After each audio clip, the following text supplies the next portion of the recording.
go. As you see on the buckets, we got our irrigation system going. It's not the same as the butterfly irrigation, but this one will do. We might add a couple extra.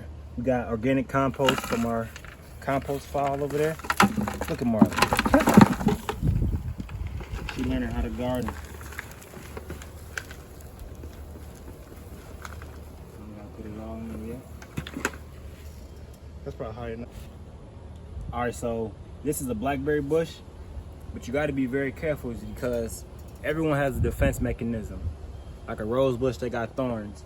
A black bush, they got thorns. You feel me? And so you want to make sure that you got to be very careful. Wear gloves. I can't say I'm not nervous.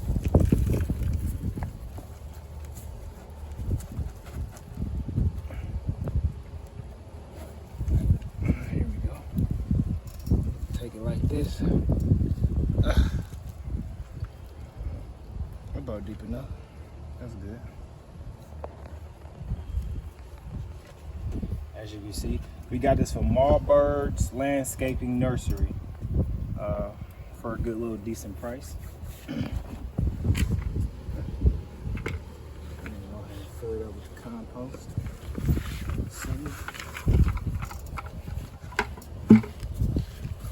Take our short ass bamboo stick. We're gonna need a little more soy and salt. I'm gonna take some of this. We got some of this organic compost. Organic soil also, and so we're just gonna top it off with this.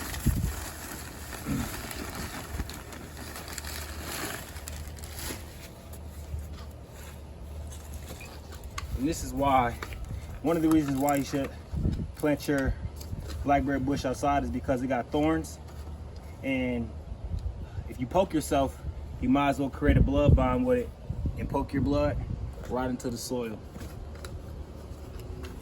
Oh, sorry. You all right? And there you have it. And so next thing we're going to do is we're going to give it a nice little water down, and we're going to plant it right over there on the green line.